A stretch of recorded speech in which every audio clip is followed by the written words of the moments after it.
মান্য কৰি পুতক পাতিলা সত্ৰৰ কথা সৌনক প্ৰমুখে কোনে ভাগৱত কথা আপোনাক এই বৈকুণ্ঠত উপবিষ্ট হৈ থকা বাপ আই যুৱক যুৱতী লগতে ধ্ৰুৱ স্বৰূপ প্ৰহ্লাদ স্বৰূপ দেৱকীকো আপোনাক সমস্তজনী মহাভাগৱত বুলি কোৱা হৈছে কি কাৰণে মহাভাগৱত বুলি কোৱা হৈছে সঁচাকৈ ইটো জন্মৰ পুণ্য সঞ্চয়ৰ ফলত এই ভাৰতবৰ্ষত কলিযুগত ভাগৱতৰ ধৰ্মৰ মাজেদি এক কৃষ্ণৰ চৰণত ভজিবৰ কাৰণে ধৰ্মখিনি ৰাখি থকাৰ কাৰণে আৰু ইটো জন্মৰ পুণ্য সঞ্চয় থকাৰ কাৰণে আজি এয়া বৈকুণ্ঠত আমি সকলোৱে একেলগে বহি ভগৱন্ত গুণনাম ৰস আস্বাদন কৰিবলৈ পোৱাটো সঁচাকৈ বৰ সৌভাগ্যজনক কাৰণ ভাগৱত দৰ্শনাত ভাগৱত পাঠাত ভাগৱত সেৱনাত ভাগৱত সৰ্বনাত সমস্ত পাপ বিনাশনা সঁচাকৈ এই চাৰিটা কাম যি মানুহে কৰিব মহাপাপী হলেও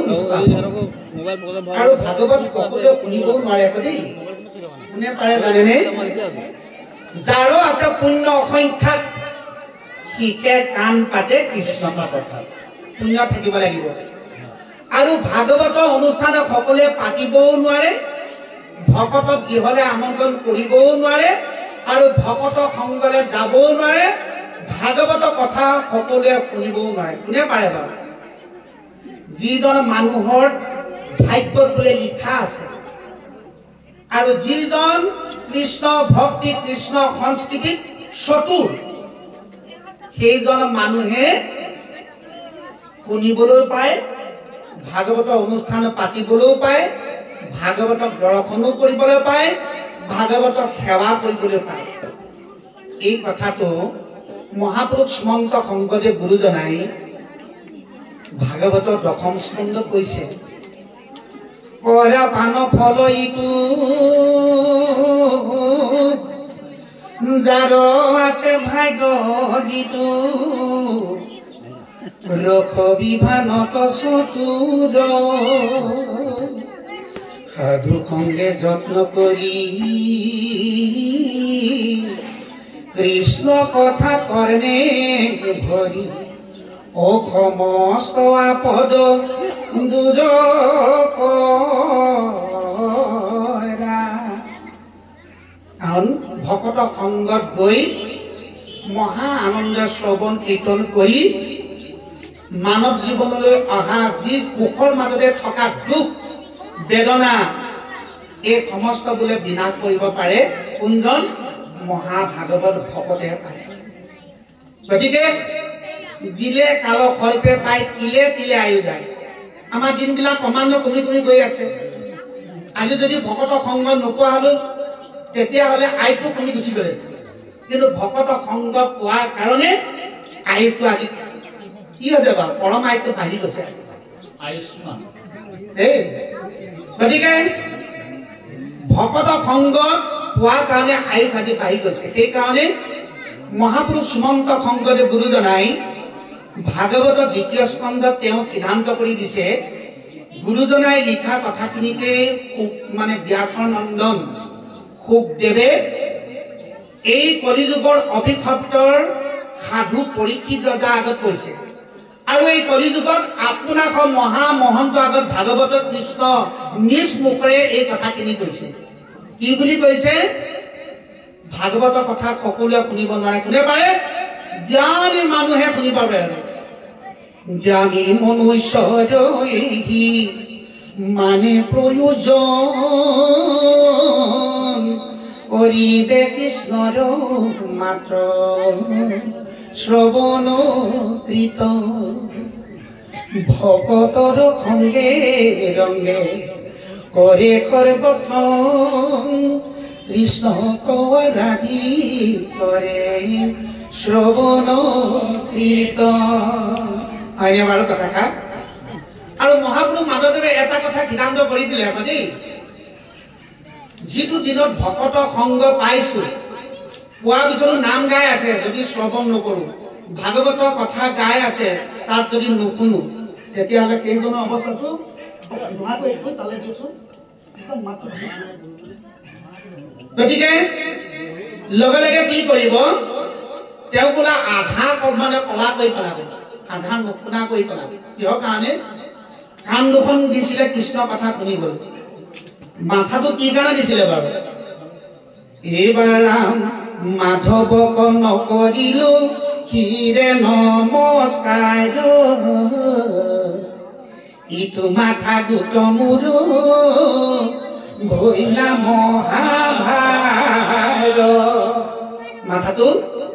পোৱাৰ পিছত পোৱাৰ পৰা গধূলিলৈকে এবাৰ যদি এই মাথাটোৱে আমি আমাৰ নিজৰ পিতৃ মাতৃক সেৱা কৰা নাই বোৱাৰীসকলে শহু শাহু সেৱা ভক্তি কৰা নাই ভাইজাসকলে স্বামীগুৰুক সেৱা ভক্তি কৰা নাই পুত্ৰ কন্যাসকলে পিতৃ মাতৃক সেৱা ভক্তি কৰা নাই তেতিয়াহ'লে এই মাথাটো বোজা সোপা লৈ থকা বুলি কৈছে কাম নাই এই মাথাটো কাম নাই জিভাখন কি কাৰণে দিছিলে কিবা তৰকাৰী খোৱাত ল'বলৈ দিয়া নাই দেই জিভা মূৰ বাচন্তে ন লৈ লো ৰাম নাম দাদুৰীৰ জিভা যেন ভৈল গুণ কাম জিভাখন দিছিলে কৃষ্ণ কথা গাবলৈ কৃষ্ণ কথা পাতিবলৈ এই জিভাখনে যদি আপোনাৰ কথা তেওঁক ক'লো তেওঁৰ কথা তেওঁক ক'লো এনেকৈ ইজনৰ কথা সিজনক কৈ সমালোচনা কৰি মানে গোটেই সমাজখন একেবাৰে কলুষিত কৰি পেলালো তেতিয়াহ'লে জিভাখন দাদুৰীৰ জিভা যেন ভৈল গুণ কাম তাৰমানে ভেকুৰীৰ জিভাৰ লগত তুলনা কৰিলে বাৰিষা নাদত পাৰত বৰ বেংবিলাকে টুটু টাটা কৰি থাকে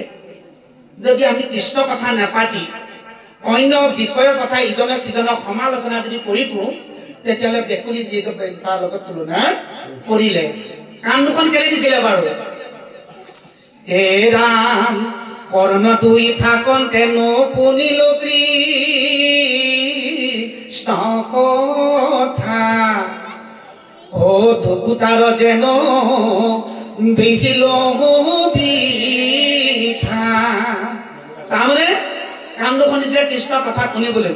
যদি কাণ দুখনে কৃষ্ণ কথা নুশুনি আপোনাৰ তেওঁ ভাগৰ কথা গ্ৰাম্য কথা যদি শুনি থাকিলো তেতিয়াহ'লে এই গাঁত দুটা এনেই ভাৱ লৈ আছে বুলি কৈছে কাম নাই হাত দুখন কি কাৰণে দিছিলে বাৰু আমাৰ ভকতক সৎসংগত গৈ কৃষ্ণ কৰিবলৈ কৃষ্ণ কৰ্ম কৰিবৰ কাৰণে আৰু বিহুটো কৃষ্ণ কৰ্ম কৰিবৰ কাৰণে যদি কৃষ্ণ কৰ্ম নকৰিলো ইটো হাতত ইচাম মৃতক সৰ সমান বুলি কৈছে কাম নাই যদি নকৰিলো গতিকে হস্তে কৰা কৃতকাম মুখে বোলে ৰাম নাম তেহে পাবা বৈকুণ্ঠ স্থান গতিকে বাপাইসকল আজি যিটো দিন আমি কাইলৈ নেপাবও পাৰোঁ কি পৰম আজি আমাৰ সৌভাগ্য সকলোৱে এই বৃন্দাবন নিৰ্মাণ কৰি কৃষ্ণ গুণনামৰ ৰসৰ নিজৰাত ভক্তি স্বৰূপত সকলোৱে লুতুৰি পুতুৰি হৈ আমি কৃষ্ণ গুণনাম ৰস আস্বাদন কৰিছোঁ সঁচাকৈ পৰম সৌভাগ্য জয় জয়তে সমস্ত জনৰ চৰণলৈ প্ৰণিপাত জনাই আমি মাজতে পাঠভাগ উলিয়াই দিয়া হয় য'তে ওলাই তাতে চিন্তা কৰিম কৃষ্ণ হৰি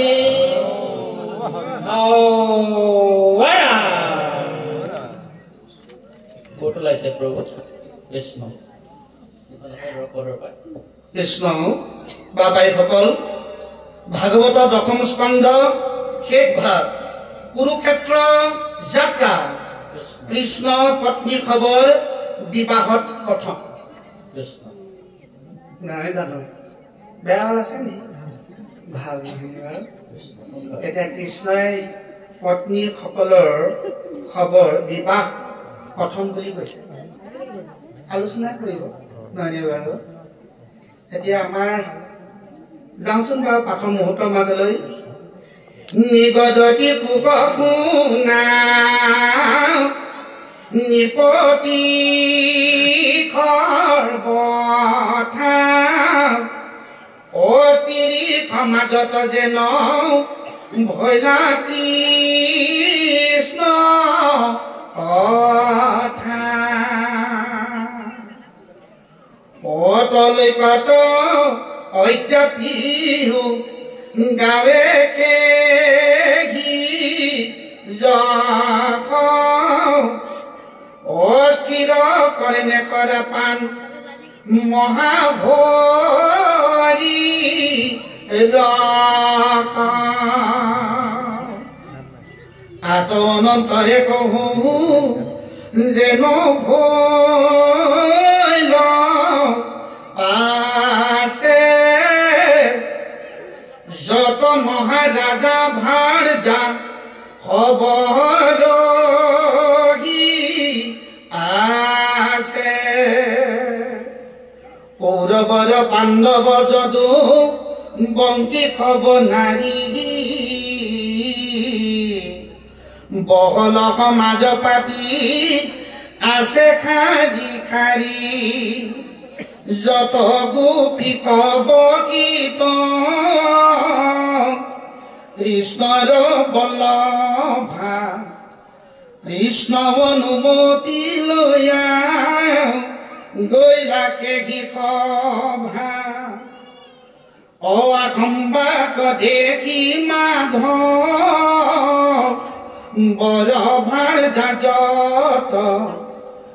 আদৰি দিলন্ত স্থান নিজ আসনত অন্যে খাবুতিম নয়ন খজল পুছিলা পৰম প্ৰিয় বচনে কুশলে আছে তৈত অনুজত ৰাজাৰ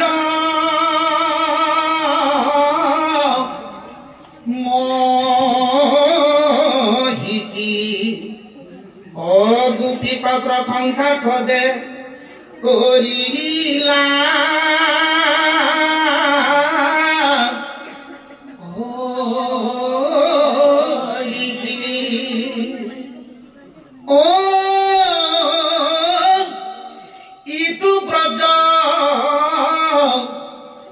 অবধু আছে কত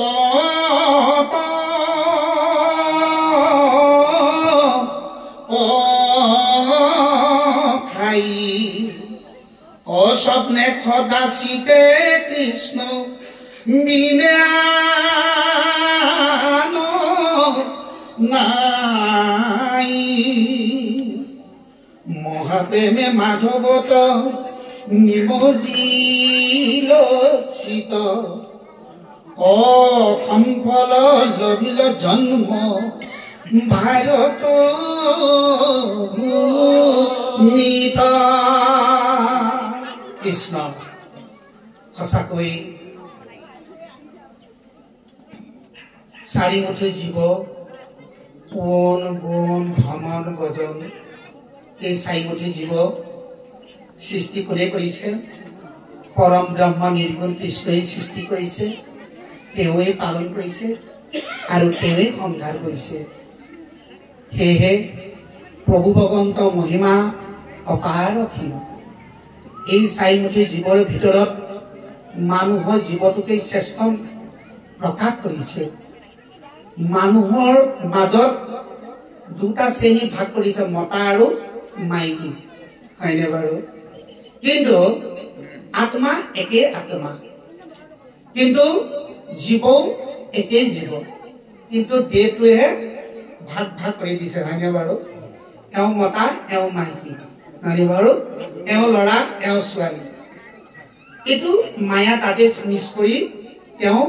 নতুন কল্পনা মায়াৰে দ্বাৰাই এই নিৰ্মিত মানৱ জাতিটো ৰচনাৰ কৰি দিছে এই মায়াটো অদ্ভুত মায়া হেন জানি মহাযত্নে কৃষ্ণক সৰ্বথা শ্ৰৱণ কীৰ্তন কৰা তেজিয়ান কথা শুদ্ধ হইব এতেকে তেজিব মায়া ডালে কৃষ্ণৰ পৰম পদ পাৱে সৰ্বক্ষণে গতিকে এই মায়াৰ মাজতেই কৃষ্ণ অষ্ট মহিষী আছে 8 গৰাকী তেওঁ 16 সহস্ৰ পত্নীৰ আকৌ ইফালে 8 গৰাকী কিন্তু মুখ্য তেওঁ ভাৰ্যা আছে 8 গৰাকী যেনে ৰুক্মিণী সত্যভামা আৰু যাবন্তী ভদ্ৰা কালিন্দী লক্ষণা সত্যা এই 8 গৰাকী কৃষ্ণ অষ্ট মহিষী সঁচাকৈ এওঁলোকে ইটো জন্মৰ পুণ্যৰ সঞ্চয় কৰ্ম ফলত দাপৰ যুগত পূৰ্ণ কলা অৱতাৰ যি শ্ৰীকৃষ্ণ স্বামী হিচাপে গঢ়িবলৈ পাইছে এতিয়া আমি কব স্বামী গঢ়িছো না নাই গঢ়ালো আমি ইয়াত থকা সকলোৱে মতা হওক মাইকীয়ে হওক বুঢ়াই হওক বুঢ়ীয়ে হওক ল'ৰাই হওক ছোৱালীয়ে হওক ডেকাই হওক গাভৰুৱে হওক আমি ইয়াত থকা সকলোৱে প্ৰকৃতি স্বৰূপা আমি প্ৰকৃতি স্বৰূপা সেইকাৰণে মহাপুৰুষ মাধৱদেৱে নাম গোকাত সিদ্ধান্ত কৰি দিলে হে কৃষ্ণ স্বামী তজু পাৱে আমি কেৱল শৰণ চাওঁ কৰা অনুগ্ৰহ মায়ে নিগহ এবেকে প্ৰভুৱে নাম হে যদুপতি মই মোহমতী নজানো সেৱা তোমাৰ কেৱলে তোমাৰ চৰণ পংকজ শৰণে কৰিও খায় পুৰুষ উত্তম পৰম পুৰুষ পৰম আনন্দ স্বামী তজু পাদ পদ্ম মকৰণ দয়াখে শৰণে প্ৰখিলো আমি প্ৰভু ভগৱন্ত অনন্ত ঈশ্বৰ প্ৰপন্ন জনতাৰ তুমি প্ৰিয়তম পৰম দেৱতা জানিয়া লৈলো শৰণ এই কথাখিনিকে গংগা নদীৰ পাৰত অভিশপ্ত পৰীক্ষিৰ ৰজা আগত ব্যাঘ্ৰ নন্দন সুখদেৱে এই কথাখিনি কৈছে যে নিগদতি শোক শুনা নিপ অতি সৰ্বথা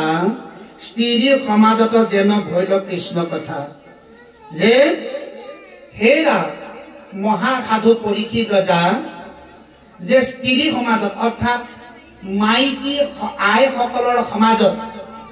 যে কৃষ্ণ কথা কেনেকৈ প্ৰচাৰ হ'ল কেনেকৈ আলোচনা হ'ল এই কথাখিনি মই তোমাৰ আগত ব্যক্ত কৰিম কিন্তু প্ৰলুক্কত অদ্যাপি গাৱে কেহি যক স্থিৰ কৰ্ণে পৰা পান মহাহৰি ৰখ এই মৈত্ৰ ধামত যি মানুহে কৃষ্ণ কথা শুনাৰ লগে লগে ৰস আস্বাদন কৰি মহা অমৃত কৰ্ণ যোগেদি সেই ভগৱন্ত কথা যি বাপ আই যুৱক যুৱতী সকলে পান কৰিব আৰু পান কৰাৰ লগে লগে তাৰা সমস্ত জীৱনটো দ্বিজ বুলি কোৱা হৈছে দ্বিজ তাৰমানে দ্বিতীয় জন্ম পোৱা যেন হয় তাৰমানে কৃষ্ণ কথা শুনাৰ লগে লগে দ্বিতীয় জন্ম পোৱা দৰে আজি আপোনাক হবে আমি হবে দ্বিতীয় জন্ম পালো আজি দ্বিজ মানে দ্বিতীয় জন্ম পালো ঘৰত থকা জন্মটো ইয়াৰ লগত নিমিলে যিহেতু অক্ষ পুণ্য সঞ্চয় আজি আমাৰ হৈছে ভকতক দৰ্শনে সমস্ত পাপ বিনাশন কৃষ্ণ কৃষ্ণ গতিকে বাপাই সকলো এটাই সিদ্ধান্ত কৰিলে স্থিৰ কৰ্ণে কৰা পান মহাহৰি ৰখ মহাহৰি ভগৱন্ত গুণৰ নাম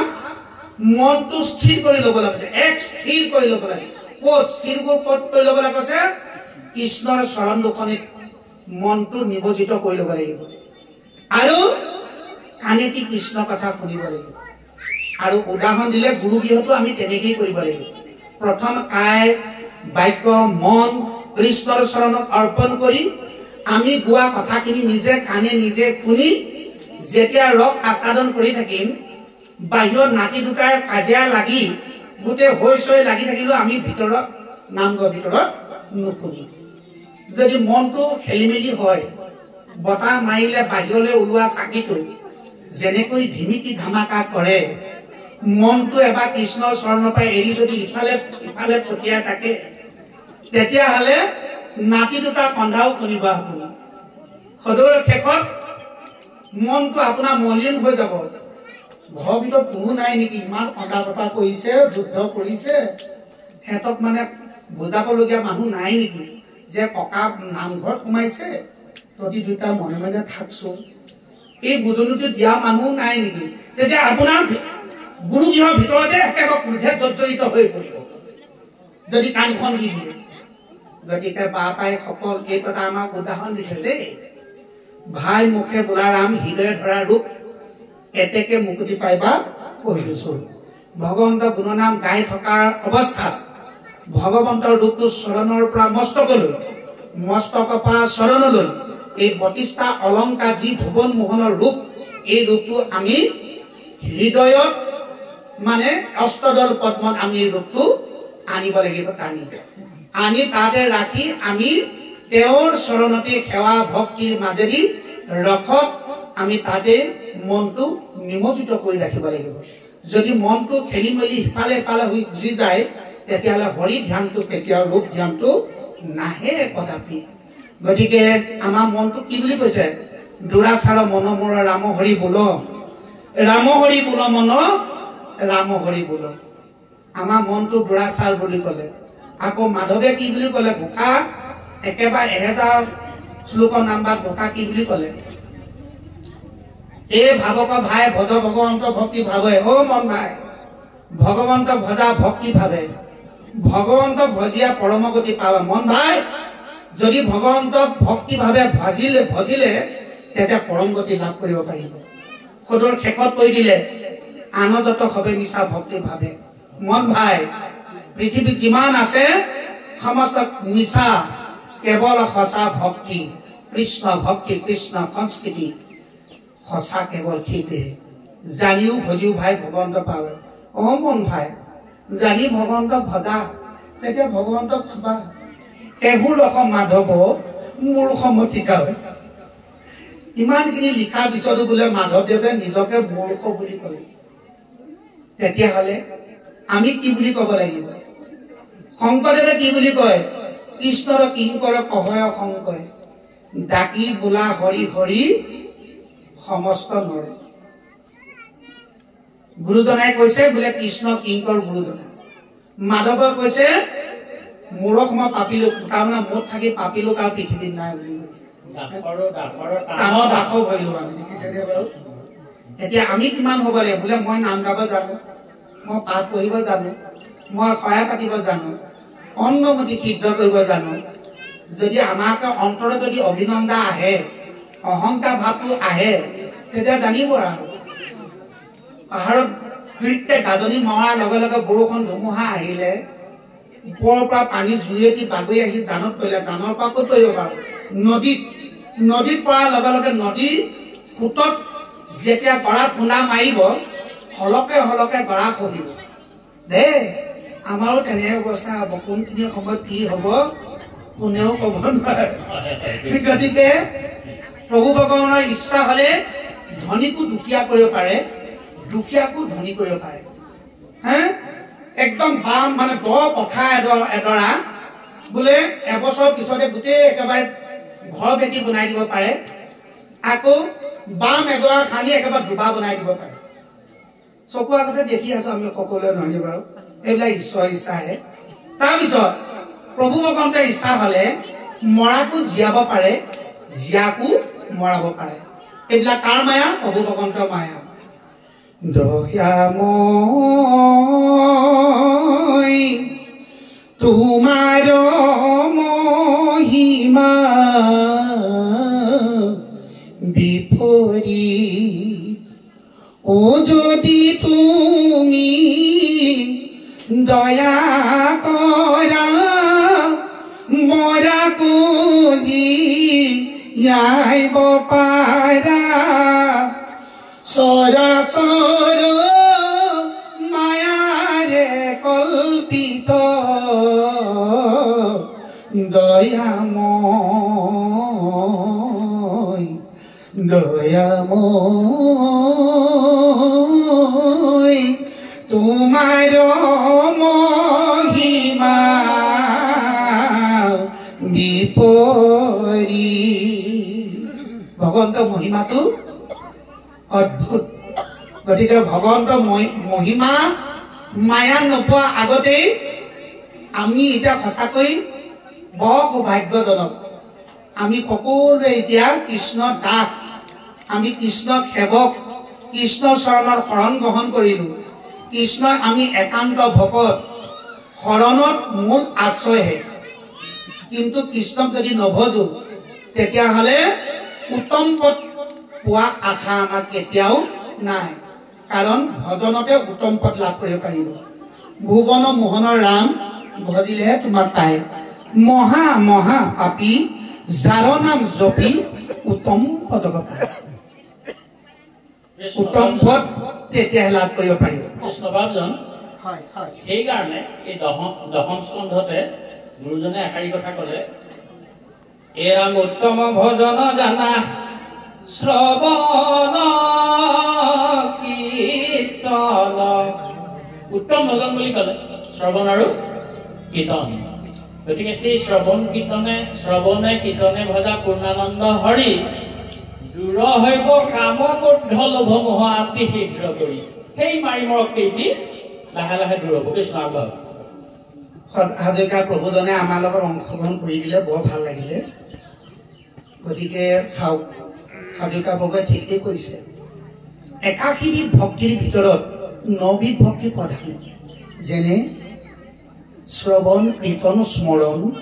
অৰ্চন বন্দন সখিত দাস্য আত্মনিবেদন আৰু পদসেৱন এই ৯ বিধ ভক্তিৰ ভিতৰত ২ বিধ ভক্তিক নিৰ্গুণ ভক্তি বুলি কোৱা হৈছে যেনে শ্ৰৱণ আৰু কীৰ্তন এই শ্ৰৱণ কীৰ্তনটো শ্ৰেষ্ঠ ভকতি বুলি সিদ্ধান্ত কৰি দিলে আৰু গুৰুজনাই তাকে সিদ্ধান্ত কৰিছে ভাগৱতৰ ২য় স্কন্ধ শ্ৰৱণ কীৰ্তন কৰি কৃষ্ণ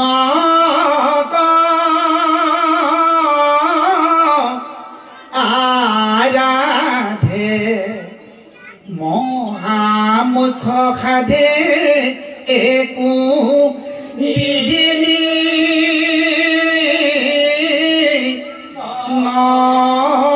নবাধে ও যত সন্ধে হুৱই ৰতি কৃষ্ণ চৰণ নাহিকে সুগম আৰু এই ত্ৰিভুৱনা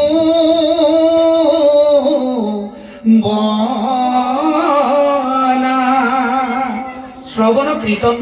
যি মানুহে কৰিব অৰ্থাৎ কৃষ্ণ কথা শুনিব কৃষ্ণ কথা গাব গোৱাৰ লগে লগে দেহত থকা বেমাৰ আজাৰ ৰোগ ব্যাধি অপায় অমংগল মাৰি মৰক দুৰ্ভিক্ষ কালমায়া উপৰিচক এইখিনি কেতিয়াও আহিব নোৱাৰে অকল দিনটোত এবাৰ গালে নহ'ব দেই কিমান বাৰ গাব লাগিব নিৰন্তৰে বোলাৰামৰা নিৰন্তৰে বোলাৰামৰা গতিকে একেৰাহে ৰাম নাম উচ্চাৰণ কৰি থাকিব লাগিব তেতিয়াহে বেমাৰ আজাৰ ৰোগ ব্যাধিবিলাক বিনাশ হ'ব উদাহৰণ এটা পুখুৰী পানী ভৰ্তি হৈ আছে দেই বাবাসকল তাৰপৰা পুনিও ভৰ্তি হৈ আছে যদি আমি চপৰা এটা দলিমাই দিয়া হয় চপৰাটো ঢৌটোত পুনিখিনি আঁতৰি যায় তাৰপিছত যেতিয়া ঢৌটো মাৰ যাব পুনিখিনি গোট খাই যাব নহয় বাৰু এতিয়া আমাৰ ৰাম কৃষ্ণ শব্দটো কোৱাৰ লগে লগে দেহত থকা যিখিনি কাম ক্ৰোধ লোভ মোহ মদ মাচৰ্য লাজ ভয় ঘিণ ফেচ কপট কুচুত অসুৰীয়া ঠগ প্ৰবঞ্চ হিংসা দ্বেষ এইখিনি কি হ'ব জানিছেনে ইয়াত মানে জীপাল হৈ আছে কৃষ্ণ নাম গোৱাৰ লগে লগে সকলো একেবাৰে কাম নাইকিয়া হৈ যায় আৰু যেতিয়া কৃষ্ণ নাম মুখত আমাৰ নোলাব সেই সোপাই ঠন ধৰি উঠিব লেওকে কথাটো পাইছেনে গতিকে এইখিনিক আমি ভ্ৰমণ কৰিবৰ কাৰণে কৃষ্ণ নাম একেৰাহে গাই গৈ থাকিব লাগিব হস্তে কৰা কৃত কাম মুখে বোলা ৰাম নাম তেহে পাবা বৈকুণ্ঠ স্থান সেইকাৰণে শ্ৰৱণ কীৰ্তন তত্ত্বটো অতিকে মহানকে দিছে আৰু এইটো কোনে বৰ্ণনা কৰি দিলে এজনটো থাকিব লাগিব পূৰ্বতে ব্ৰহ্মায়ে এক চিতে তিনিবাৰ বেদত বিচাৰিয়েহি মানে পাইলা খাৰ শ্ৰৱণ কীৰ্তন মাত সুগম ভকতি অল্পতে উপজয় গোবিন্দ প্ৰেম